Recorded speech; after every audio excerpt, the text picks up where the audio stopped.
comment un homme masculin, un homme ambitieux et surtout un homme intelligent vous teste, comment un homme de haut niveau vous teste avant le rapport sexuel. Vous allez me dire, ouais, moi Léo, j'ai jamais vu d'homme me tester avant le rapport sexuel, avant le premier rapport sexuel. Et bien c'est justement parce que vous n'êtes peut-être pas encore tombé sur ces hommes de haut niveau. Et je vais vous dire comment vous préparer face à ces hommes qui vous font dire putain, lui c'est le mec de ma vie, c'est l'homme de ma vie, si vous vous retrouvez face à lui lors d'un premier rendez-vous. Je vais vous dire le genre de questions typiquement qu'il pourrait vous poser. Et encore une fois, c'est normal si vous avez l'impression que ça vous n'est pas arrivé parce que vous n'êtes peut-être pas encore tombé sur ces hommes de haut niveau, ces hommes intelligents et surtout ces hommes qui ont du momentum de leur vie, parce que c'est justement là le premier point où je vais en venir. C'est qu'un homme qui a une carrière qui lui prend beaucoup de temps, un homme qui a une vie passionnante, un calendrier plein à craquer, eh bien cet homme-là, ça va peut-être vous étonner, mais en fait il n'a pas le temps de coucher avec n'importe quelle femme. En tout cas, il a passé l'âge, parce que là on s'adresse plutôt à des hommes de 30 ans et plus. Ça peut être des jeunes hommes, hein. Il y a des hommes très matures très rapidement dans leur vie, mais généralement en moyenne c'est plutôt des hommes de 30 ans et plus. Et ces hommes-là, ils ne peuvent pas se permettre de perdre du temps à coucher à droite à gauche, parce qu'ils savent très bien que ça va leur prendre beaucoup de temps avec chaque femme. Il va falloir aller au premier, deuxième, troisième rendez-vous, il va falloir inviter dans les restos, passer du temps, etc. Ça, c'est un coût irrécupérable pour un homme qui a une carrière prenante, qui a un business qui tourne, qui a des gros projets, qui voyage dans le monde, peu importe, hein, ce n'est pas nécessairement lié à l'argent pour le coup. Ça peut aussi être un sport qui lui prend beaucoup d'énergie, qui lui demande beaucoup d'investissement, ça peut être des voyages, ça peut être sa spiritualité aussi, ça peut être plein de choses. Donc ce mec de haut niveau, il ne va pas coucher à droite à gauche, ça y est, c'est fini. Lui, ce qu'il recherche aujourd'hui, c'est une femme partenaire, une femme avec qui fonder quelque chose de sérieux pour se projeter sur le long terme. Et ça tombe bien, c'est aussi les hommes souvent qui vous plaisent. Donc je vais vous dire comment vous préparer à ces hommes-là. De toute façon, c'est l'objet de cette chaîne YouTube, c'est de vous permettre de mieux comprendre ces hommes-là. Et parfois, il y aura des choses que je vous dirai qui vont peut-être un peu vous froisser, qui vont peut-être un peu vous mettre mal à l'aise, vous n'allez pas être d'accord avec moi et en fait, c'est pas grave. Je ne suis pas là pour mettre tout le monde d'accord, je ne suis pas là pour dire des choses qui vont forcément vous brosser dans le sens du poil. Moi, mon but, c'est de vous faire évoluer dans le domaine amoureux et surtout de vous donner, de vous montrer ce qui se passe dans la tête de ces hommes qui vous plaisent. Premier test, c'est quoi le dernier bouquin que tu as lu? Ou alors, c'est quoi le livre que tu lis en ce moment?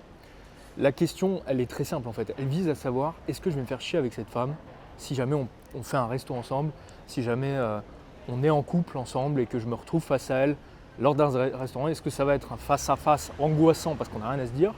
Ou alors est-ce que cette femme, elle a des choses à raconter? Bon, d'un côté, j'ai envie de vous dire, peu importe ce que vous lisez, tant que vous avez des choses à raconter, tant mieux. D'un autre côté, j'ai envie de vous dire, mesdames, bon, si vous lui sortez Guillaume Musso, voilà, ça fait un peu chiant à mourir. Si vous lui sortez After de Anatole, ça fait un peu cruche. Voilà, je sais que je vais me faire des ennemis comme ça, mais je vous dis, encore une fois, on n'est pas là pour s'adresser à un mec moyen, on s'adresse à des hommes de haut niveau. Deuxième test, pour qui tu votes? Alors là, bon, j'ai presque envie de vous dire, si vous avez face à vous un homme assez ambitieux et qui a une carrière et pour le coup qui est assez focus sur sa carrière, sur l'argent, qui a un bon rapport à l'argent, il vaut mieux éviter de lui citer des partis politiques qui ont la haine de l'argent, si vous voyez ce que je veux dire. Hein, après, c'est du bon sens. Hein. Et bon, tout dépend de ce que vous voulez. Hein. Je ne dis absolument pas qu'un homme de haut niveau, un homme de qualité, a forcément de l'argent, est forcément drivé par l'argent. Je ne dis pas ça. Mais en tout cas, si ça rentre dans vos critères, alors vous devez faire attention à votre discours sur l'argent et faire attention évidemment à ce genre de choses. Néanmoins, le vrai sens de cette question pour moi, c'est surtout est-ce que vous avez vos propres convictions? Est-ce que vous pensez par vous-même?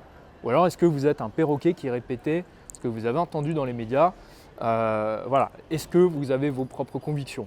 Moi, les fois où je me retrouve face à une femme qui m'exprime clairement ses convictions, aussi féministes soient-elles, aussi opposées même, je ne dis pas que je suis opposé à ça, mais imaginons aussi opposée à mes convictions, peu importe, tant que cette femme-là m'exprime avec conviction et avec son propre esprit critique sa position, je trouve ça hyper intéressant.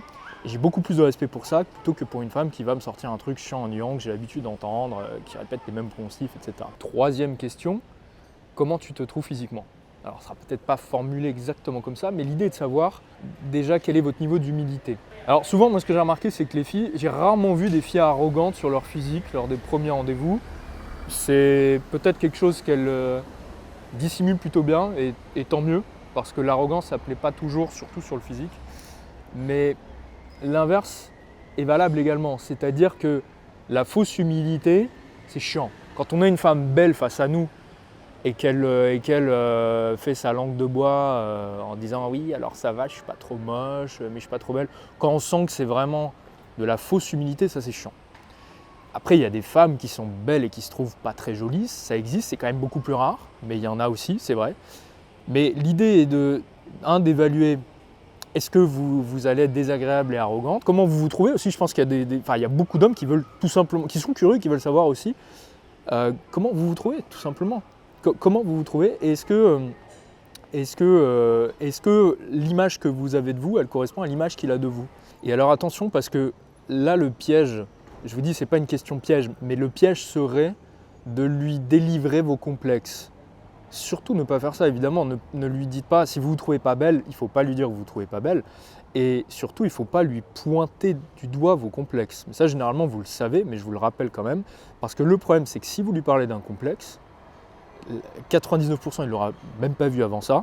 Combien de nanas j'ai eu dans ma tête, combien de femmes j'ai en tête qui m'ont parlé du complexe qu'elles avaient sur leur nez, très souvent, je me souviens, le nez, les chevilles. J'ai déjà entendu une fille un jour qui m'avait dit, j'ai fait de la... Non, c'était pas ses chevilles, c'était ses mollets.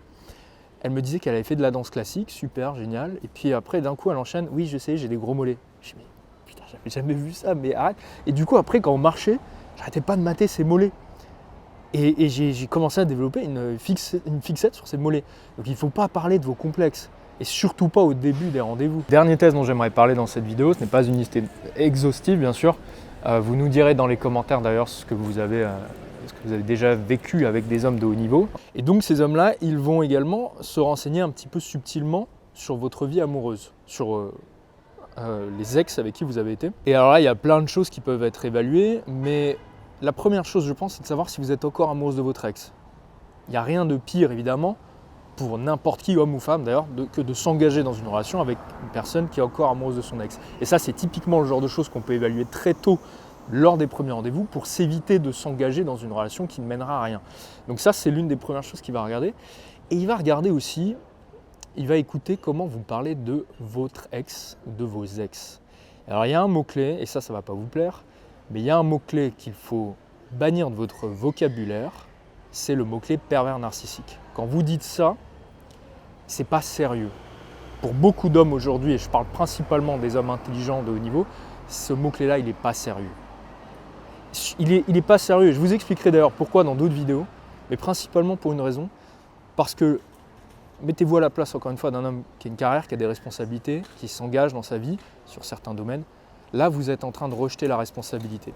Peut-être que vous avez été victime d'un homme affreux, ok, peut-être, c'est peut-être la vérité. Mais c'est probablement la vérité, je ne suis pas là pour juger. Mais le fait est que quand vous parlez de ça à un homme, lui se dit, elle rejette totalement la responsabilité sur l'autre. Elle ne prend pas ses responsabilités. Surtout s'il y a une série de pervers narcissiques. Et puis aussi, désolé de vous le dire, mais ce mot-clé-là, il a été associé à tellement de vidéos de bas contenu.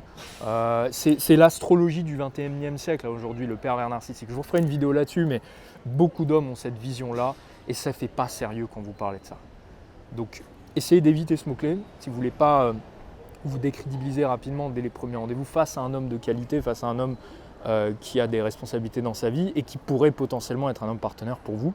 Voilà, si ça vous secoue un petit peu ce que je vous dis là, écoutez, c'est plutôt une bonne chose, ça veut dire qu'on évolue, ça veut dire qu'on est en train d'apprendre de nouvelles choses et dites-le moi dans les commentaires, moi je suis ouvert au débat avec vous avec grand plaisir et je lis tous vos commentaires encore aujourd'hui.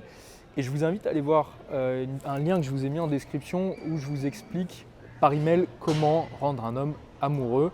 Je vous donne vraiment mes meilleurs conseils, mes meilleures astuces sous forme d'anecdotes, vous verrez c'est assez intéressant à lire. Donc je vous mets le lien, message épinglé et je vous laisse aller voir ça.